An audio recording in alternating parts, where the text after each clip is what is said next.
Olá, segundo ano, bom dia. Hoje nós vamos finalizar mais um PET, né? Semanas 3 e 4, como eu havia dito para vocês semana passada, eu deixei livre para vocês terminarem, adiantarem as atividades. É muito importante que vocês me entreguem, me devolvam as atividades do PET, tá? Então, hoje a gente vai rapidinho falar um pouquinho sobre o primeiro reinado, né? O primeiro reinado, o período regencial. O primeiro reinado no Brasil começou com, na verdade, com toda aquela pressão, né? Feita sobre Dom Pedro I, teve a Revolução do Porto, o Dia do Fico, a proclamação da independência, todas aquelas questões, e em 1822 o Brasil então inaugura um novo período da sua história, agora como reino, tá? Então, de 1822 a 1831, o Brasil passa pelo primeiro reinado sob o comando de Dom Pedro I. Tudo começa, eu já havia falado com vocês antes, só relembrando, quando a família real veio para o Brasil em 1808, fugindo do bloqueio continental imposto à Inglaterra, né? Por Napoleão Bonaparte, bloqueio esse que a família real e a corte portuguesa não poderia participar, né? A corte estava ali entre a cruz e a espada, a coroa portuguesa, porque ela não podia enfrentar um inimigo como Napoleão, nem tampouco se dar ao luxo de perder um parceiro comercial como a Inglaterra. O que eles fizeram? Juntaram todas as malas, né, 25 mil pessoas, e fugiram para o Brasil. Pouco tempo depois, o Brasil é levado, então, à categoria de Reino Unido. Lembrando que, naquele período, o Brasil que vivia, né, um novo ciclo econômico, né? O Brasil já havia passado pelo ciclo do açúcar, vivia o ciclo do ouro, né? O Brasil vai ser elevado à categoria de reino, mas ainda está, antes disso, restrito todo esse processo econômico pelo Pacto Colonial, né? Que dizia o seguinte, que a colônia se poderia comercializar com a metrópole, né? Vender matéria-prima e comprar produtos industrializados. Quando a corte vem para o Brasil, pouco tempo depois disso, a família real, né, o rei Dom João VI, ele tem então que abrir os portos às nações amigas, né? Porque agora a colônia também seria aí sede do reino, tá? Então, vamos lá. Essa vinda da família real trouxe uma série de problemas, né? A família real veio para o Rio, desalojou muita gente, né? As melhores casas, elas foram dispensadas para a família real, foi colocado as iniciais do príncipe regente, né? Então, fora que toda a dinâmica do centro do Rio, principalmente, mudou, né? Afinal de contas, foram centenas de milhares de pessoas que chegaram à colônia, né? Com todo um modo de viver, enfim, com uma forma de lidar diferente, né? Aí, e é interessante vocês notarem que as pessoas começam aos poucos, o processo de urbanização, na verdade, ele se acelera a partir daí. Porque quando as pessoas também são expulsas das suas casas, elas vão se fixar em outros espaços, né? Nem sempre tão calorosos ou confortáveis quanto aqueles dos quais elas foram expulsas, né? Mas o processo o processo de urbanização se dá de forma mais acelerada a partir de então, né? A partir desse desalojar, né? Evidenciado com a vinda da família real e a necessidade de moradias para a corte, né? Fora que tudo foi modificado, né? O Rio de Janeiro também ganhou muito com a vinda da família real, no sentido da cultura, né? Museus, enfim. Olha só para vocês verem, algumas mudanças, né, que se destacam: criação de cursos, a fundação do Museu Nacional, do Observatório Astronômico, a criação da própria imprensa régia, data dessa época, né, a promoção da vinda da missão artística francesa, enfim, uma série de ações no campo da cultura que foram empreendidas por conta da vinda da família real, da estadia, né, da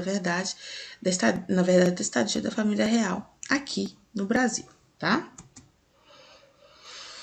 Eu já falei com vocês do Pacto Colonial, né?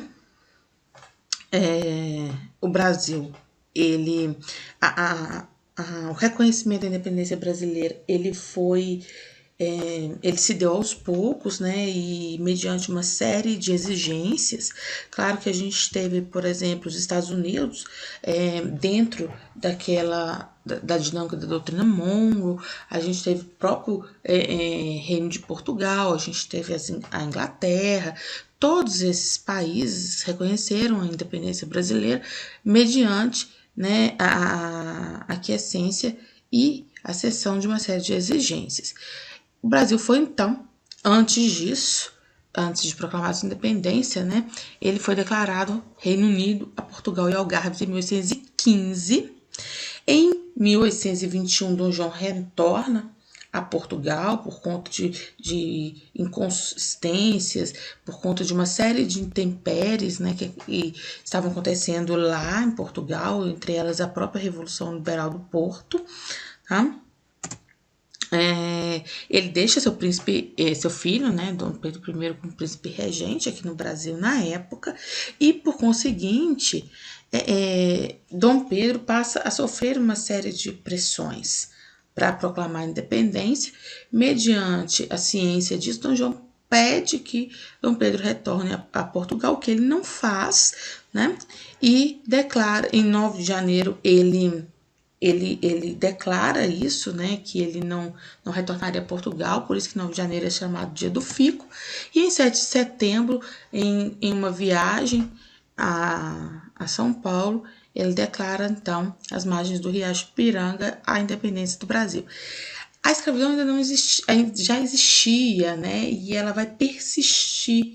A escravidão que acompanhou todo o processo colonial brasileiro, ela vai persistir durante o Império e nos acompanha até hoje, já em tempos republicanos, né? E é interessante que aqui vocês estão vendo um quadro de Pedro Américo, que ele foi fabricado depois da independência, claro, ele foi uma encomenda realizada a Pedro Américo, e essa cena ela foi romantizada. Na verdade, esses cavalos não existiam, eles eram raros na época. O próprio Dom Pedro I, ele não estava sob o lombo de um cavalo, né? Essa região de São Paulo era extremamente difícil de ser vencida. Enfim, todo esse processo de proclamação de independência ele foi romantizado, tá? E, como eu já havia dito para vocês, a independência em si, ela se verificou, digamos assim, de uma forma no papel. O Brasil se tornou independente no papel, mas a dependência econômica, a dependência política, ela persistiu ainda durante muitos anos, quiçá até hoje.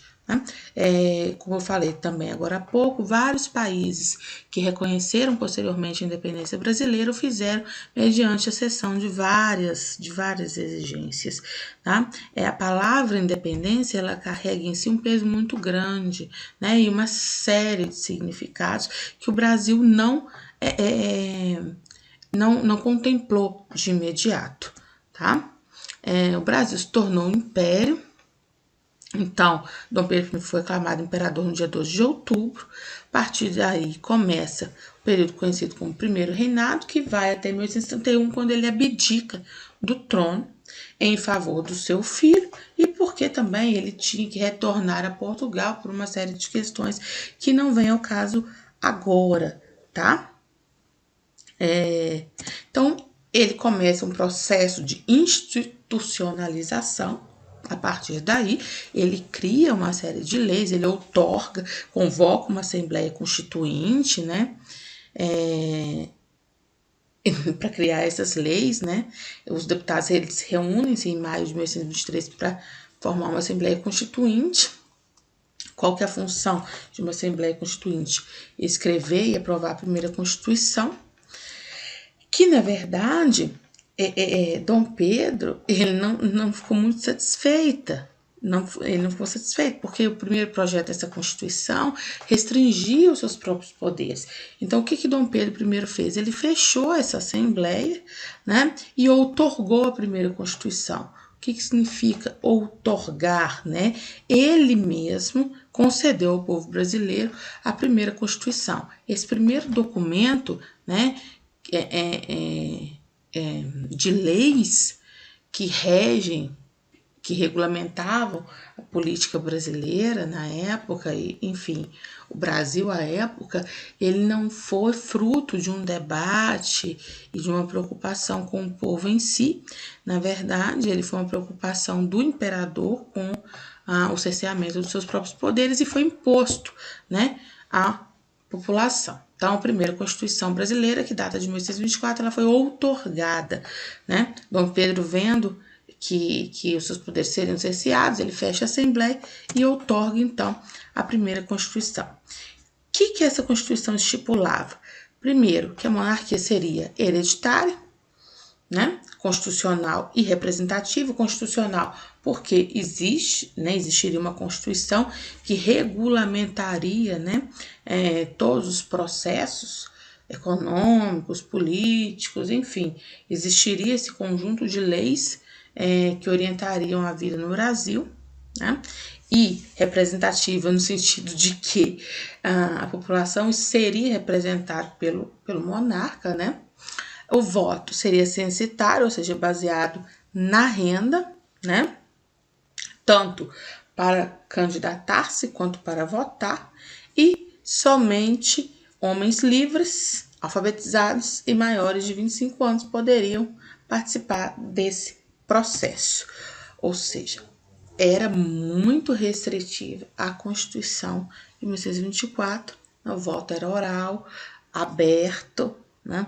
Estabelecer a divisão do Brasil em províncias, nomeadas governadas por presidentes diretamente nomeados pelo imperador, ou seja, províncias que equivaliam a estados, né? Então, o Brasil estava, de acordo com a Constituição de 1824, dividido em províncias, e essas províncias eram nomeadas por pessoas, né, por presidentes. Os presidentes das províncias, eles estavam diretamente ligados ao imperador, porque eram nomeados por ele, né? E o Brasil não era um estado laico à época, né? Existia uma religião oficial, que era a católica, né?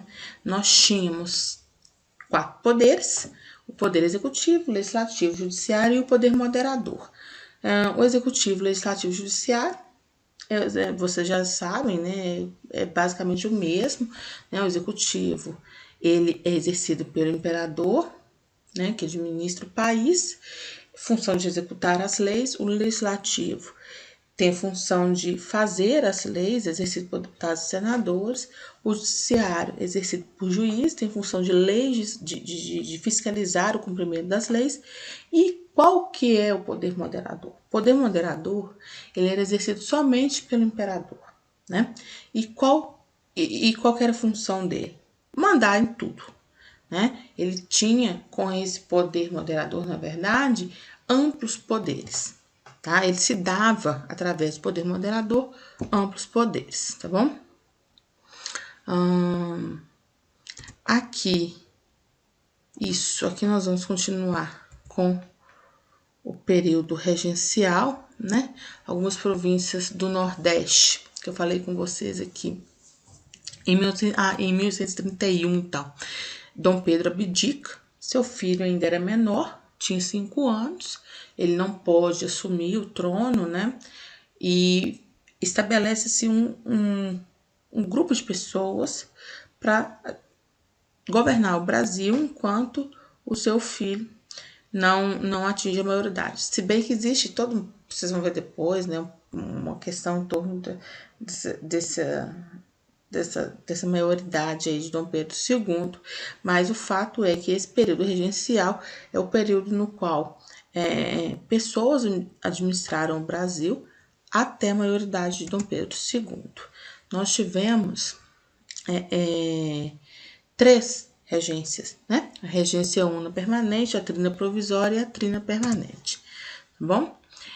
Antes disso, é importante vocês atentarem para o fato de que no Brasil formaram-se grupos políticos durante todo esse processo, e esses grupos políticos pouco ou nada diferiam entre si.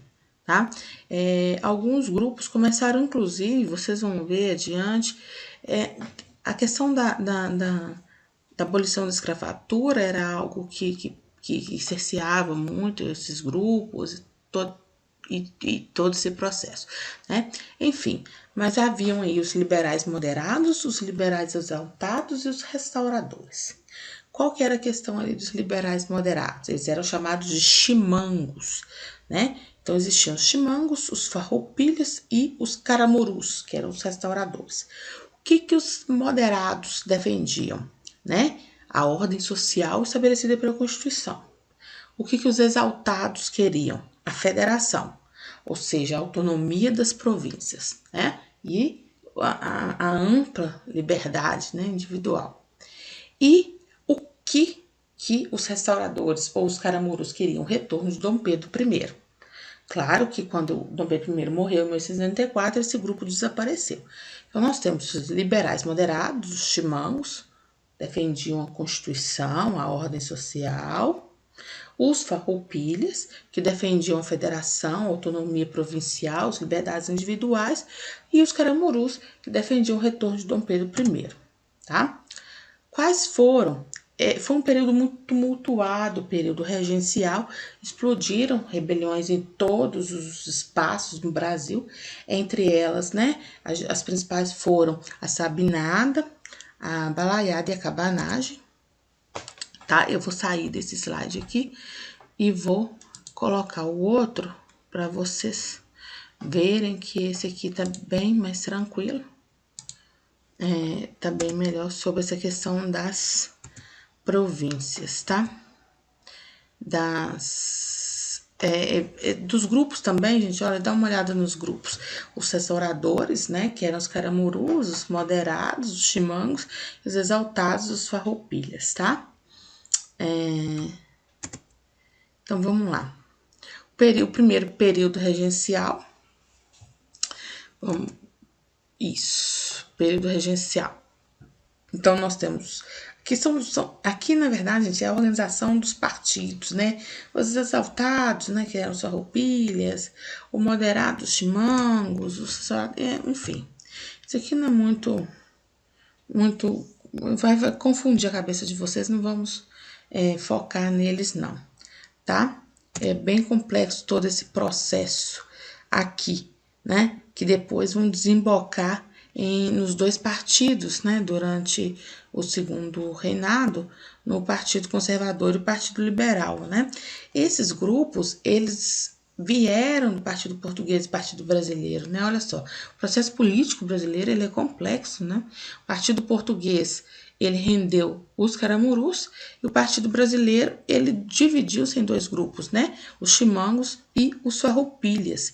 A partir de então, a gente tem os restauradores com parte dos chimangos dando origem ao Partido Conservador, né? E os farroupilhas também com uma ala dos chimangos dando origem ao Partido Liberal, tá? Ou Partido Republicano. É bem complexo o processo político brasileiro, tá? Então, a gente tem aí, ó, regência trina provisória, trina permanente e 2 regências una, né? A do Padre Feijó e de Araújo Lima. Mas nós vamos aí ver as rebeliões, na verdade, tá? Deixa eu pegar as rebeliões, que é o que tá no PET de vocês. Porque existe uma série de coisas que trazem durante... Na verdade, isso é um tema para outra aula, gente. É muita coisa, né? Período regencial, muita coisa.